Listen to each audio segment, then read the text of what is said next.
hottest day of the year so far. Let's put my hoodie on and do some welding.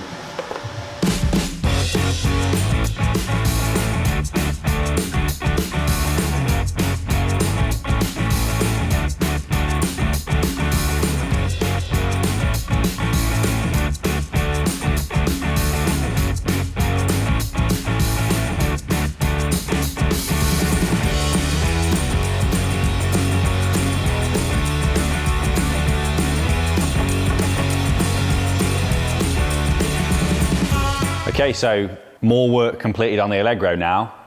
We're at a point where I've got strut towers in and I'm kind of starting the first sections of inner wing and kind of bracing the strut towers. It all looks a bit of a mess at the minute, but you know, these kinds of things tend to do to start with. It was more or less a case of using the hubs and the original E30 uprights with the E30 top mounts to get this top mount position, and then trying to make it as symmetrical as I can side to side. Again, that is quite a tricky task to do when there's only so many things you can use to measure, but managed to get them almost as accurate as I could really hope for.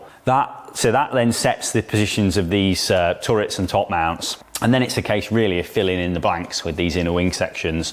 Trying to keep it simple for myself. Again, panel work is not really my skill set as such, but I can still do a good enough job of it for what this car needs. And I know that most of it's going to be kind of hidden anyway. I imagine in this section, we're probably going to have a screen wash bottle or header tank or something like that. And then the other side's going to have the wiper motor in it. But yeah, I'm happy with how it's coming together. There's still quite a lot to do, quite a lot to think about, but we are, you know, making more significant steps now.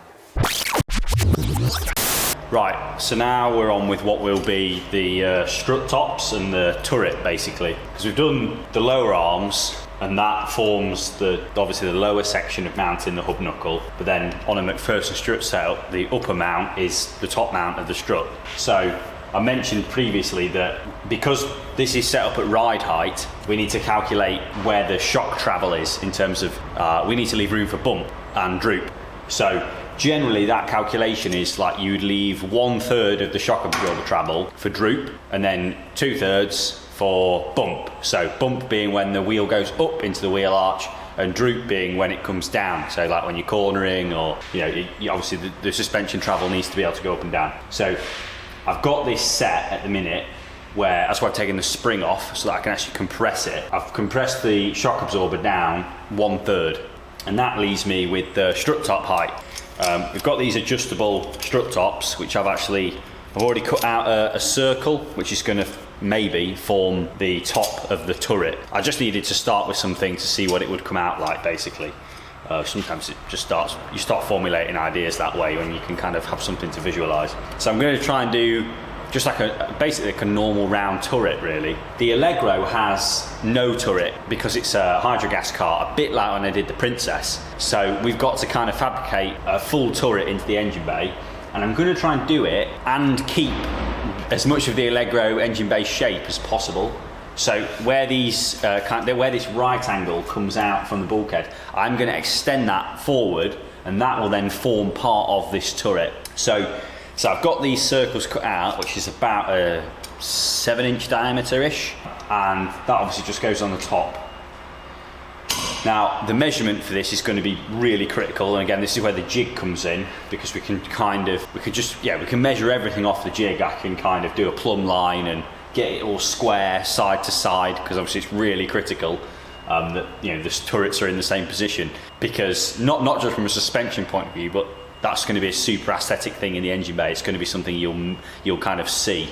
So I've got these plates cut out. I've cut one out. I'll need to cut one out for the other side, but given that I'm not exactly sure how this is going to come out, I'm just cutting out one side at a time at the minute. But what I really need to do now is actually make a tube.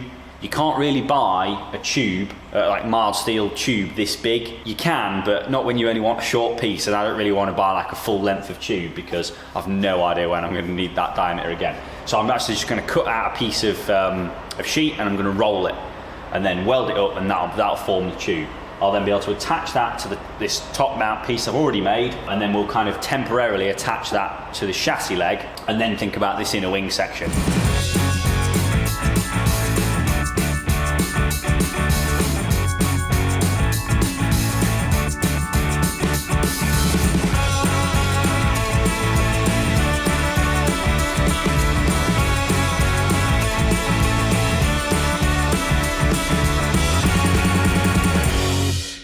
Right, so I've got this cut out and rolled up.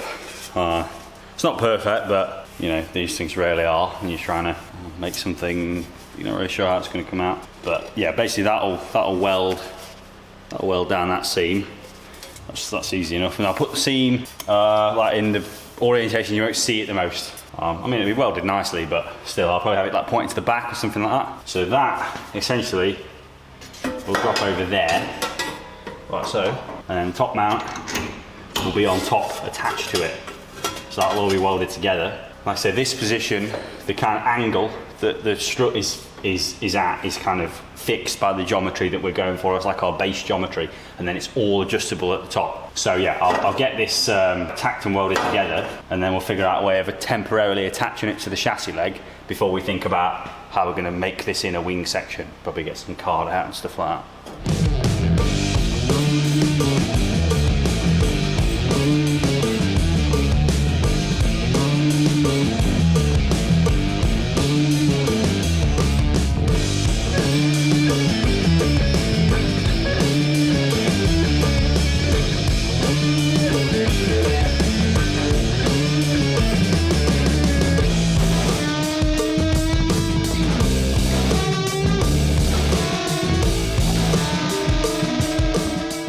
Right, so it's not particularly pretty at this stage, but I've basically just tacked in 2 pieces of box section behind to hold this turret.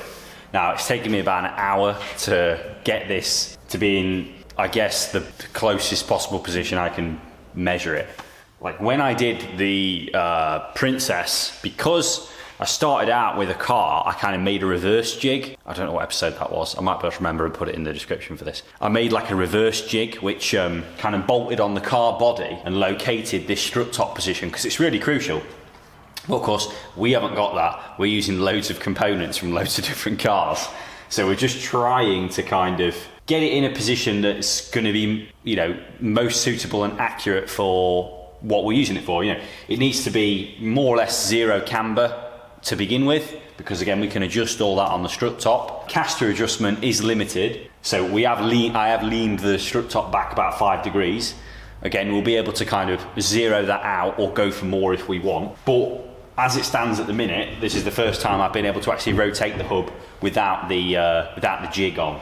So I can now, like I said before, start working on how much of this I want to cut out, because it'll be kind of most of this bottom half, I think, and how I'm going to attach it to this inner wing, and then add, you know, a kind of some substantial strength in there. But this is quite a nice step, really, because you can actually begin to kind of actuate the suspension up and down, and really see how it's going to work. So yeah, this is a nice step to get to. Next thing is, yeah, thinking about how I'm going to add in this portion of inner wing and then beef it all up.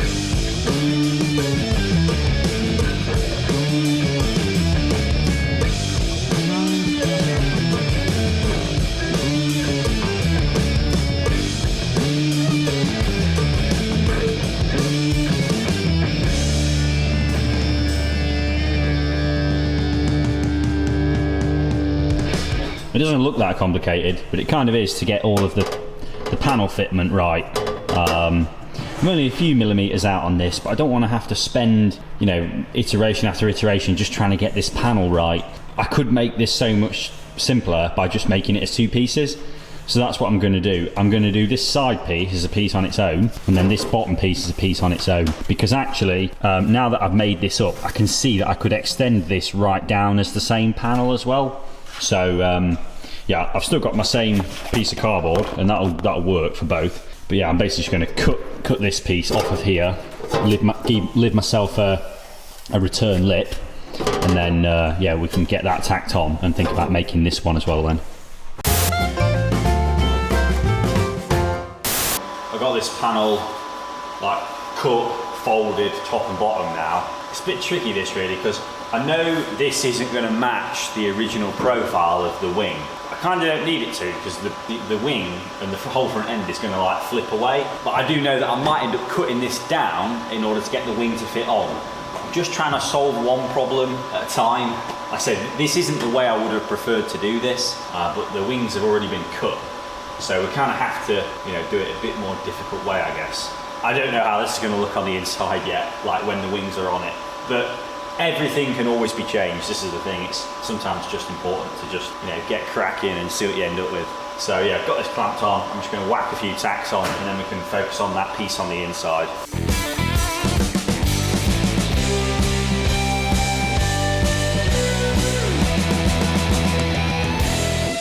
Right, so I've got the piece to go in here, cut up, folded, all the mill scale ground off, weld through prime the backside, and that just slots in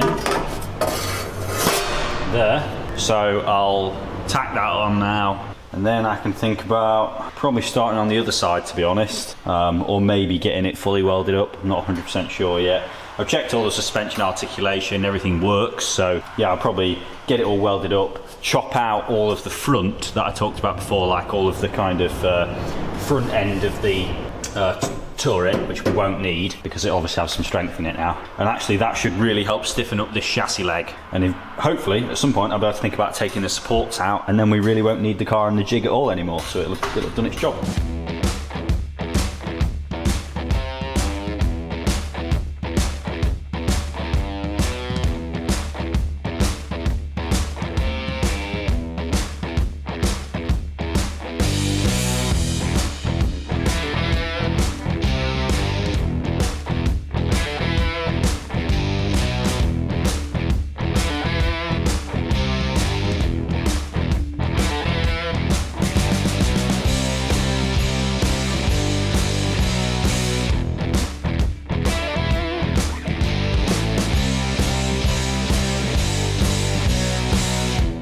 Right, okay, so I got most of the other side welded up and I'm now starting to think about the driver's side.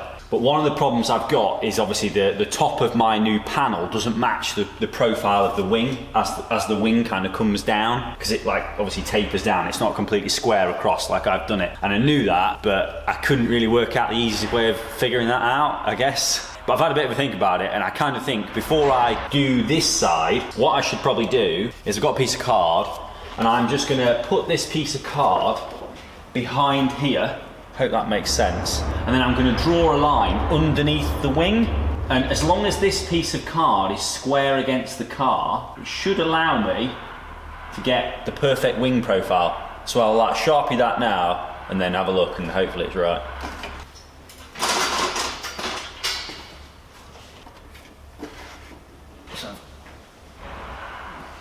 Hi.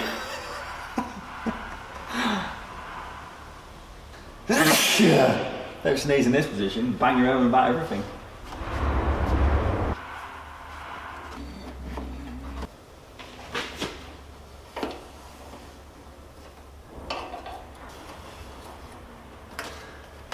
So hopefully that crappy drawn line is a rough profile of the wing. So I'm going to put a straight edge along that, I think. I mean, it's not perfectly straight, it is actually curved, but obviously we only really need it to the front portion, like where the strut top is, because we're going to have no inner wing past there, because it's obviously going to be a flip front away. Yeah, there's barely any curve to that, but there is a bit. So I might have to try and put a bit of a radius on it. Yeah, that curve hasn't really translated when I've drawn it. Again, because the wings are so bent from where they've been, all the spot welds have been drilled out. Quite tricky to do. I guess I might just go for cutting this out, try and cut my own slight curve on it. We don't need to get it bang on accurate, we just need to get it close. So yeah, let's have a go at doing that.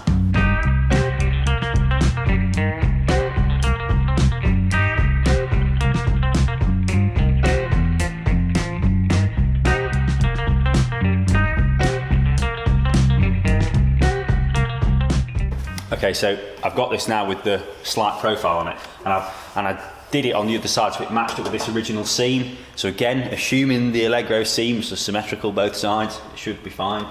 But yeah, that'll go basically up to there, lines up perfectly with this seam, and then it actually shows me what profile I need to put on this top flange, and it basically is like that. And that'll allow me, once I cut here, I won't actually cut down that line, I'll cut a bit further up. So yeah, I'll probably leave myself a bit of a lip, that much maybe. So if I take my pattern, slide it up past that point, that's actually what I want to cut. And then I'll fold that edge down and the wing should go straight back on. So before I get on with the other side, I'm going to do that now because it's a bit exciting. Might have to put the wing back on with my new inner wing section. Okay, so what I didn't actually account for when I thought about folding that lip over was that actually my inner wing comes in a lot more than the original inner wing, because I've brought it into my strut tower, and I think the original AllegRo inner wing was probably about here. So folding that lip over was never actually going to work. I just completely overlooked that. So what we will do is I will actually weld a new strip on top of here. So it'll start out on this side, folding this way, and then by the time it gets to the end, it will be kind of folding the other way, if you know what I mean. So if I put that strip on top there, you can see that I've lined it up with where the original inner wing fold is. But then this end, it'll be sticking out over the other end. So that's actually going to be the best way of getting the wing kind of like bolted back on again. I think that's just going to be the best way of doing it. But I don't need to worry about that now. That's kind of like problem solved, I guess. Now I just basically need to get the other side to the same standard. Then I can bolt the wings to the front panel and assemble it all on the car, and then get these details correct, basically. Strut tower and top is in, strut's mounted, braced back onto the chassis legs, so panels on the panel inner wing. So now it's a case of doing the inner wing and paneling like I did on the other side, and then we're starting to get towards thinking about how we're going to attach that front end.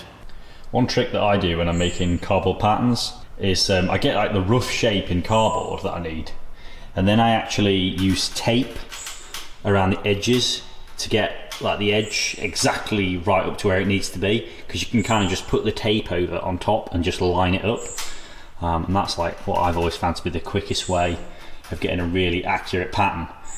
You know, you just cut your cardboard out roughly and then you just slap the tape on to get all your nice fine edges. Got a panel in, slapped a load of weld through primer on obviously, so we'll get that tacked in and welded up now, and then we're basically at the same stage as the other side.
So now that I've got a bit of an inner wing section put together, I've been able to drop the outer wing back on again and see how this correlates with this inner wing. And really, I've got a nice profile on top of here now, which I'm hopefully just going to be able to throw a bit of plate on the top of, which matches the wing profile, and then I can have like a fastener in the top which will hold that wing on when it becomes a full flip front. That's the theory anyway. So that's more or less the next thing I'm going to work on now. Trying to get those original outer wings attached to the front panel in a roughly accurate way. Again, I know like the Leyland stuff of this era is very hard to get panel fit right, and even more so because I've basically got nothing to attach it to. So it's going to be a bit of a challenge. I've got an idea of how I'm going to do it. But yeah, if anybody's got any suggestions, please leave them in the comments. I'm still having loads of fun doing this. Hopefully it's fun to watch. I'm always massively encouraged by all of the comments that you all leave. So yeah, thank you very much for doing that. Thanks for watching, and I'll see you in the next one.